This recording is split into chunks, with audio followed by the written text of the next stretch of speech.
Well, good morning and welcome back to Cityline. I am in a moment of amazement that one of my guests has this hair, and you'll see it. They both have hair that I didn't even notice in the green room because I was so busy working on the words. So here we go.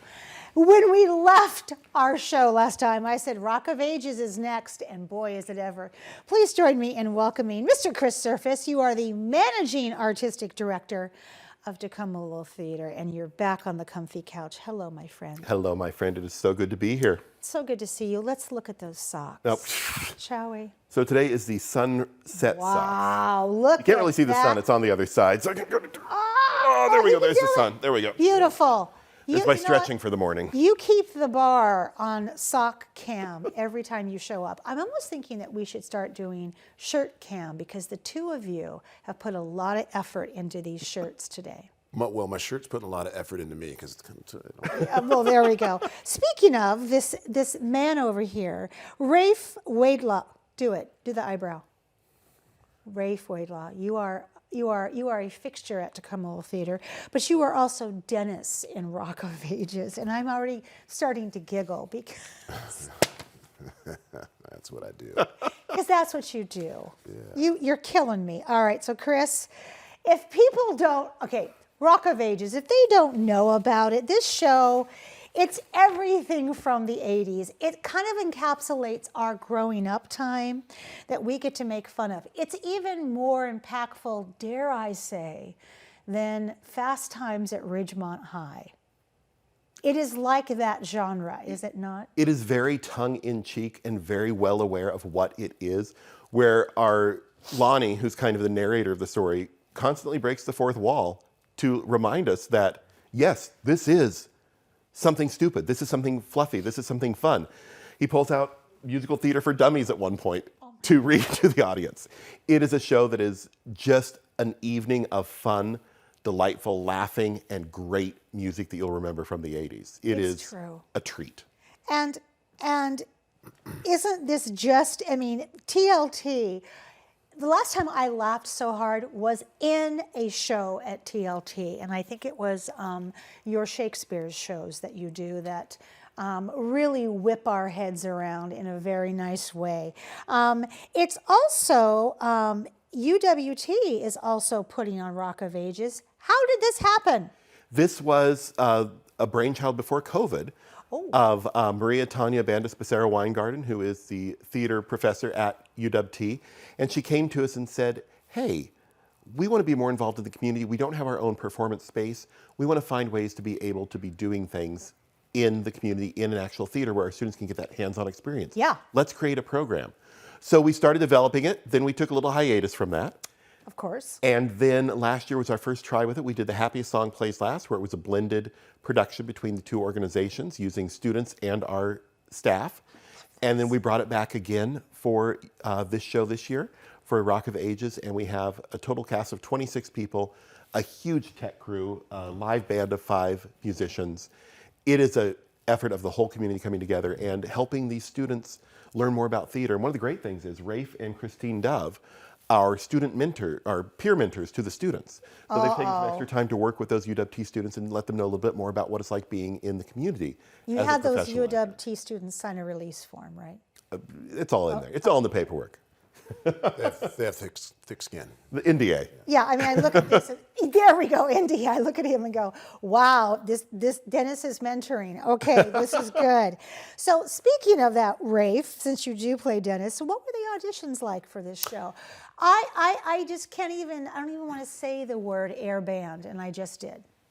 Well, I hadn't done any, COVID, of course, put the brakes on all theater, and to be honest, I think the last time I had actually come to a live audition where I was fighting for my role, it's probably been about 5 or 6 years. So it was, I teach drama, and I'm running my students through the audition process, and there I was having to throw myself into the fire, which is great. So I was able to tell the guy, yeah, I got an audition tonight, I'm a little worried, but... and look at this. Here we are. That shirt looks familiar, and Well, that doesn't look familiar. Tell us what we're looking at, right? That is Vinny and Annalisa, Vinny Contini and Annalisa Martin, who play Sherri and Drew, kind of our young lovers in the story. Yes. And Sherri moves to LA to become a film star, and then has a very different path that she goes on. And Vinny just wants to be a rocker. Drew just wants to be a rocker in this show. The scene before, you saw Lonnie and Dennis in the Bourbon Room bar, which is based on a real bar in LA. I love that. And the struggles of trying to keep their district from being commercialized and turning into the next Foot Locker on Hollywood Boulevard, Sunset Boulevard. So these rehearsals, Rafe, they've got to be crazy rehearsals, because obviously you teach this for a living. You know how rehearsals are. You know the scope and the curve of a rehearsal. But I would bet my salary on you guys laughed more than anything else. Oh, it's been amazing. Plus, I'm an 80s baby, so we're running this score. I mean, this was the soundtrack. These are the tapes I had in my car in '87. Yes! So it was like coming home. So, and then getting the UWT students to vibe on this 80s rock has been hilarious. And how old are those students? I mean, we're like anything from 18 to 22. up to 22. So I ask this because I find that these 18 to 22, even to 30-year-olds, man, they know our era. It's unbelievable how much they know about the 80s. I know a lot about, I was an 80s baby, but I know a lot about the 60s and 70s. And I lived the 80s, so it obviously is me. Oh my God, look. That's Ryan Coleman as Stacee Jaxx. That's Ryan That Coleman? is Ryan Coleman. Stacee Jaxx, our glam rocker, who's kind of a washed-up rocker at this point, and is adoring fans, putting on the last concert. Arsenal, Stacee Jaxx and Arsenal putting on their farewell show in the Bourbon Room. Oh my gosh. Okay.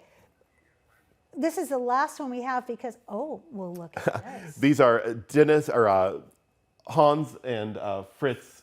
Franz. Hertz and Franz. Hans, Fritz, Franz. Couple of Germans. And the mayor of West Hollywood and Regina, the assistant to the mayor, talking about how they're going to develop the Bourbon Room into the next Foot Locker. Oh no, this just, I'm already dying. All right, I know, Rafe, you have a favorite part of the show that you play as Dennis. Would you share that with us? Well, this show is a love story. ×3, and let's just say I play a part in that. It's kind of sort of an unexpected moment, but I do love. One of my favorite first lines. Yes. Is we're trying to talk Stacey into doing his farewell show at the Bourbon. Yes. I might have a little info on him. It's like, plus, he still owes me for that hotel incident with the clown makeup and the baby llama. That's all I'm going to say. And that is all we're going to say, because it is a family show. Anything with clown makeup and a baby llama, I'm going to just leave right there. All right, so Chris, the set. We saw pictures of a set, and this set, if I'm looking at it, there's no scrimping here. It's a set. It is. Blake has, as usual, gone above and beyond with what he does. This one utilizes projection screens, both on the proscenium. There's those hanging screens. There's a screen on the back, and it takes you to all those different locations.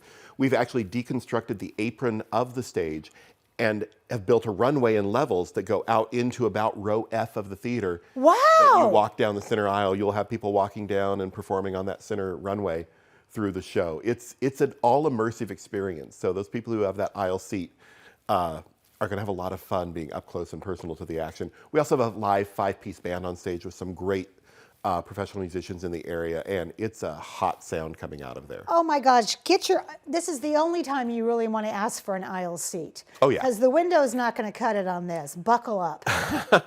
And keep your hands to yourself, and keep your hands The waitresses are there to deliver drinks, not be handled. Well, that's right, we don't know handling. So, okay, once we get through this show, because I don't know if we're ever going to get through this show, because we're going to go home singing this show. When do you announce the next season, Chris? We actually announce our next season on our opening night, which is Friday, March 3rd. And we will tell you what we're doing. Today is March 2nd, just so people know. So tomorrow night in our world right now. Correct. And that is our 105th season. And it's 7 new stories to tell. There are 7 shows that we've never done on our stages, which after 104 years of doing shows, that's a hard feat. Yeah. But it's going to be a lot of fun, and there's some great things for the family. There's some great dramas. There's some great comedies. There's some great thrillers. It's going to be fun. And you will be announcing that on the curtain speech. Is Correct. That correct? So don't be fashionably late. Get there for the curtain seat, and also, of course, because your name may be on a seat. We don't know. Exactly. We think it could be. So what's the next off the shelf, Mr. Chris? So our Off the Shelf program, which is our staged reading program, we have a great one coming up on Thursday, March 9th at 7:30 p.m. If you are a TLT season ticket holder, it's absolutely free. If you're not, it'll cost you $10, but it's well worth it. And we have David Mamet's Boston Marriage. Oh, yes. It's a Mamet play. So. Oh, if you don't know David Mamet, this is your chance to get in and to learn and to love. We're going to do it in the lobby and turn the lobby into a bit of a parlor. And it's Marilyn Bennett, Annie Green, and Emily Cohen, who are the three actresses who are in that show. And it is fast-paced, witty, sharp dialogue, as Mamet is known for. And just a fun evening. It's a relatively short show, so you can go, then go afterwards and have a drink up at the Parkway if you want to. That's right. That's right. Or go to all those wonderful restaurants around you. How did you decide that this was going to be the first off the shelf? Because coming after this is a tall order. With Off the Shelves, I reach out to directors and they give me titles, and Marilyn said, this is one that I think would make a great fit for the Off the Shelf. It fits our criteria of that, which is not necessarily a show that we put on our main stage season, Right. but something that people should be aware of, that they should be exposed to this great theater, and it gives them that opportunity. So it's kind of like the Rainiers versus the Mariners. It's kind of like a farm league that happens on that. And sometimes you never know, you may see that show end up on our stages as well. Well, that's what we call burying the lead right there. So I was thinking, I want to see those three women on the main stage if it transfers over like that, and if they have time in their schedules, because that is always the question there. So let's talk about education programming coming up, because as I said at the start of the show, boy, it is cold and it's rainy out there this morning, but spring break is just around the corner. So I am sure as of March 2nd, spring break is already planned. Tell us about it. It is. Stephanie Crochelle, our education director, is doing a phenomenal job with all of our programming. This year we're doing things a little bit differently for spring break camp. Instead of a performance-based camp where we work those 5-7 days to put on a show, this is a skills-based camp. So each day of the camp, the students will be working on different skills that are involved within theater. A little bit of monologue training, a little bit of audition technique, a little bit of voice and diction, a little bit of acting, a little bit of dancing, a little bit of singing. All different skills will be taught during that, a little bit of improv.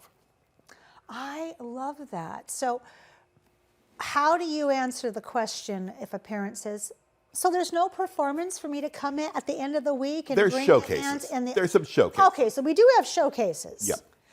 Which for parents are important, because that's how we measure how our child is doing. So Exactly. there are some showcase opportunities. All right. And then what comes up on the main stage around that time? Coming up, our next show is Significant Other, which was on Broadway in 2017. It's actually one that I'm directing. Oh, you're which directing. I'm excited for. I'm directing that one, and it's our. We start rehearsing on March 6th, so Monday will be our first read through. It's a 7-person cast, and it is the story about a late 20s, early 30s gay man living in New York, and all of his girlfriends are getting married, and he's left kind of wondering what's left for me in life. So it's endearing and also darkly funny. But it leaves you thinking a little bit of how we handle our friendships in life. Do you want to drop some names of people we might have seen on that stage? Nick Fitzgerald is playing our lead Jordan. We have Sherri O'Hare is playing his grandmother. Oh, so Sherri's. Wait, we just need to stop because all the wind got sucked out of the studio when you said Sherri O'Hare. Oh my goodness. Okay. Rodman Bullock is back on stage for his first time since COVID, which we're so thrilled to have him back as one of the 2 men who play all the husbands, boyfriends, lovers of all the characters. Wow, that's a quick change. It's a quick change. To. The neat thing about the show, too, is it's very cinematic in where Act 1 starts, and there's not scenes per se. It flows seamlessly into each little vignette that's happening. Okay. And Act 2 is the same way, so it's a lot of fun. And then we close out the season with The Shawshank Redemption. Oh, okay. So I was driving by the other day and I looked up at the billboard and saw it, and I thought to myself, Chris and I have had this conversation. If you have not seen or read Shawshank Redemption, we don't want to know you. And here's another fun thing about it. The Am I auditions. right, Rafe? I've seen it. Yep. I read it. Yep. We audition this coming Sunday, Monday, and Tuesday. The 5th, 6th, and 7th are auditions for the Shawshank Redemption. So my check out the website if you're interested in becoming a part of that show. Because just for me, just for the auditions, I would just want to come sit and watch the auditions, because like attracts like, and the caliber of people who are going to get up there and share that God-given gift. I mean, in auditions, you actually get to see more than you get to see on the stage. That is impressive. All right, so we've been showing the website beneath both of your handsome faces this whole time.